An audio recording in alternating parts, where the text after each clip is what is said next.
10-Minute Jazz Lesson Podcast, episode 152.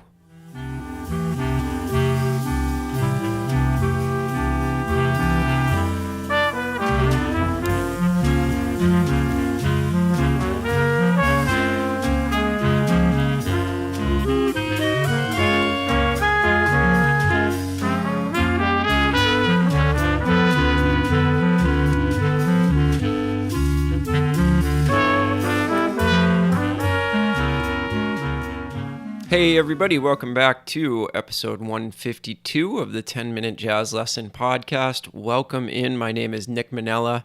I am the creator and host of the show, and I'll be guiding you through about the next 10 minutes of jazz instruction that we hope you find very useful. If you're a returning listener, thanks so much for coming back. If you're a brand new listener, I want to let you know that you can get the PDFs to this episode and every other episode we've ever done by going over to our Patreon page. You can find that by visiting our website, 10minutejazzlesson.com, and clicking on one of the Patreon banners. That will bring you over to Patreon, where for only $3 a month, you can get your hands on all the PDFs and lots of other stuff that we do as well.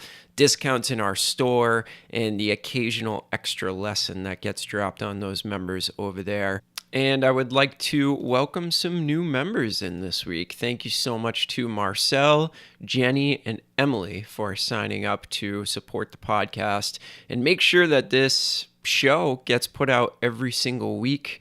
That really helps to cover our costs and keep the podcast coming at you in high quality with a brand new topic every week. So remember, head over to 10minutejazzlesson.com, click on one of the Patreon banners, and go over there and sign up to become a supporter today. Again, all of that for the very, very low price of only $3 a month. Thanks a lot. We appreciate it. Let's get into today's episode. So today is a really cool episode, I have to say. So one of our super fans, Philip, who is a member of Patreon and also a member of the 10-Minute Jazz Lesson Community Facebook group, where we've been having a lot of great discussions about these episodes and things that people are having trouble with, questions, all sorts of stuff over there. So Philip did a really cool thing. He posted some lines that he was writing himself over a minor 251 in the key of C minor, and basically just posted it to get a bunch of feedback, let people know what he was working on, showing his thought process behind how he was actually working on it. So I asked Philip if I could take his line and revise it just a little bit. So this is reminiscent of what I would actually do like in a lesson with somebody. I would have them go home and, write some 251 lines or any other kind of lick. And then they would bring it in and we would kind of work on it together and maybe revise it a little bit and kind of give some tips on what we could do a little bit differently, maybe to make the line a little bit more clear or something like that. So I wanted to do that on the podcast, and Philip was nice enough to let me do this. So what I'm going to do first is I'm going to start by playing Philip's line. So again, this is a 251 in C minor. So you've got a D minor 7 flat 5 to a G 7 flat 9, resolving to a C minor chord. So I'm going to play Philip's original line, and then I'm not changing much. That's the really cool thing about what Philip has done here. It's a pretty great line. So I'm only changing a couple of things that I think would just make it a little bit more clear and a little bit more what he's after. So let me start by playing the original. Here is Philip's line.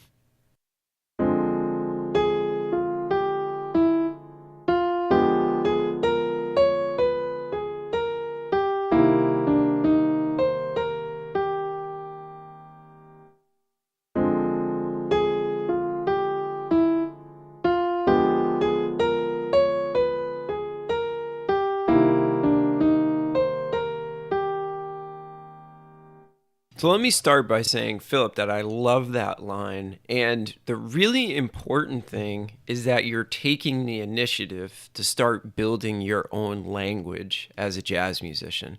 So that's fantastic. I really, really appreciate the fact that there are people out there doing some of the stuff that I'm trying to kind of teach on this podcast. So kudos to you for actually taking the bull by the horns and really writing this line.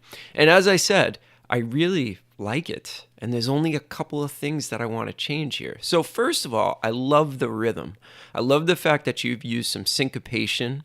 There's an and of 4 in the first measure that picks up into the second measure. And I just love that. That's a really beautiful classic thing to do, is play something on the and of 4 going into that second bar. And the rhythmic scheme of it is just fantastic. There's a lot of space. He's actually not starting on beat 1 of measure 1 of the lick. That shows a lot of maturity. Most people would just start right on 1, including myself. That's something that I'm actually trying to get away from. So that shows a lot of musical maturity. And the direction of the line is fantastic. So the bones of the line are really there. It's everything we want to see in a line. He's also used the tensions correctly. I'm just going to reorder them a little bit, so there's no notes that don't fit or anything like that. So let's start in the first measure. So I'm actually not going to change anything in the first measure. I love the first measure. I think it's great. I think the rhythm is great. I think the notes are great. I did want to clarify something though. A lot of you out there, you know that I teach that when you see a half diminished chord, a minor 7 flat 5 chord, you're supposed to play the Locrian mode of a major scale. So if you see a D minor 7 flat 5, you're supposed to play an E flat major scale starting on the 7. So that would result in a flat 9 over that chord, right? In other words, E flat over that D minor 7 chord. You'll notice that in Philip's line, he actually uses an E natural. Is the 4th note of his lick. And that's actually okay. Because the other way that we can think of a minor 7 flat 5 chord is the 6th mode of a melodic minor scale. So in other words, you're using an F melodic minor scale starting on D. And I think that's what Philip was thinking on that. So the E natural doesn't bother me. So let's check out the first measure on its own so that you can actually hear it.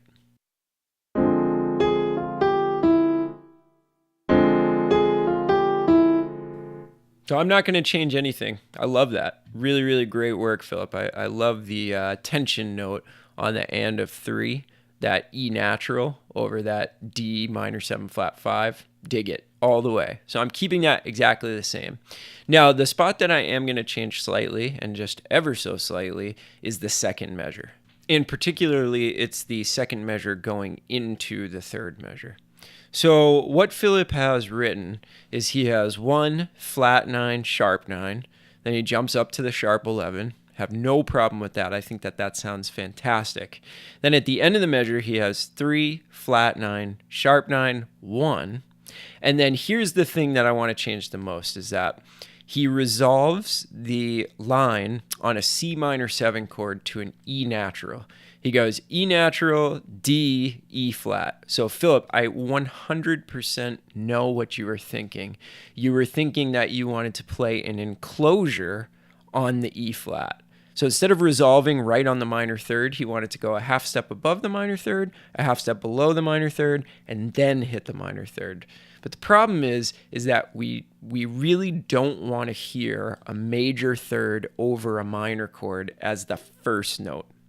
You know, it could work, but not as the first note, especially in a resolution point. So let me play the second line of Philip's line going into the resolution point first so you can hear what the original is. Then we'll talk about what I've done to actually revise this line, but let me play Philip's first.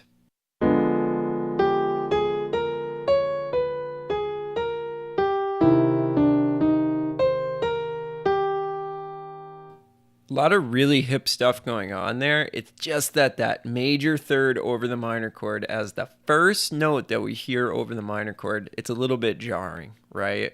So let's remedy that. So what I'm doing is I'm keeping Philip's first 4 lines over the 5 chord. So I'm still going 1, flat 9, sharp 11.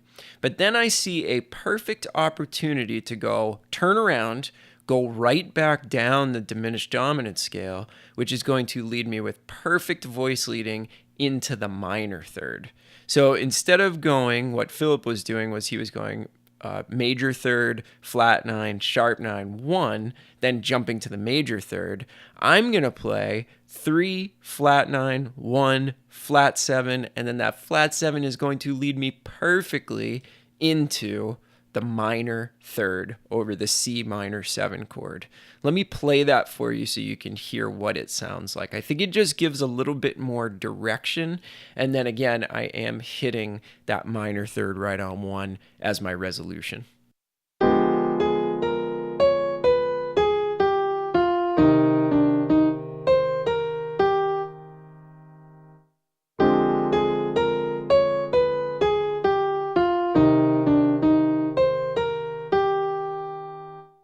So the only thing that I changed was really 2 notes, 3 notes. I changed the last 2 notes over the 5 chord, and I changed the first note over the 1 chord. So let me play Phillips first, and then I'll play my revised version of 5 into 1. And I just want you to notice the pull at the end of the measure, and then the resolution point. Those are really the only 2 things that I'm concerned about, and why I actually revised this line were those 2 spots. So Phillips first, then mine.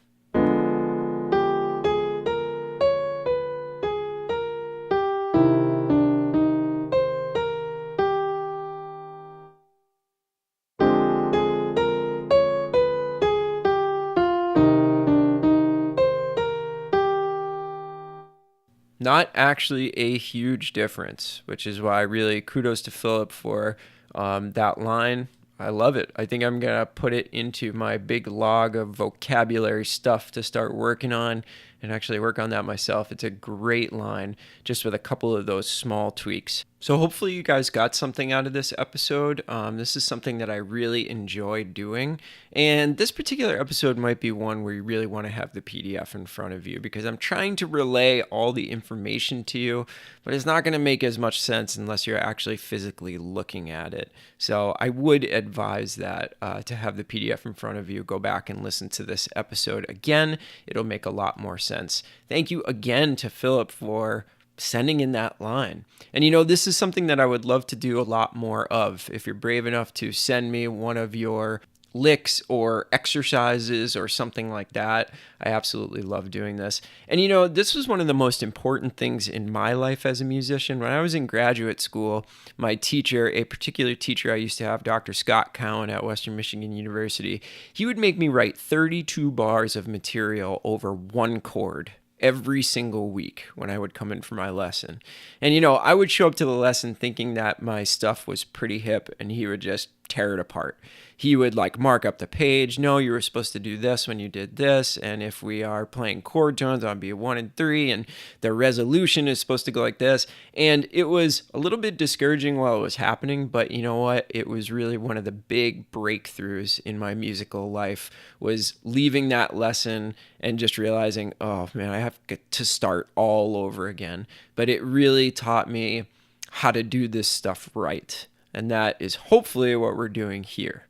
All right, so I know that episode was a little bit long-winded, but I feel like we really got some stuff done and hopefully imparted some information on you guys. So make sure you go and join up on our Facebook group, 10 Minute Jazz Lesson Community. And if you'd like to drop me something that you've written to maybe be revised live on air, you can either send it to 10minutejazzlesson@gmail.com, or you can post in the Facebook group. Thank you so much to Philip, and thank you so much to everybody in that group who's really been cheering each other on and answering questions back and forth. I absolutely love that. It's my favorite thing about this show, is the community aspect to it. Remember, if you want the PDF, head over to our Patreon page, and we will talk to you next week with some brand new episodes. Have an awesome weekend, everybody. Talk to you soon. Bye.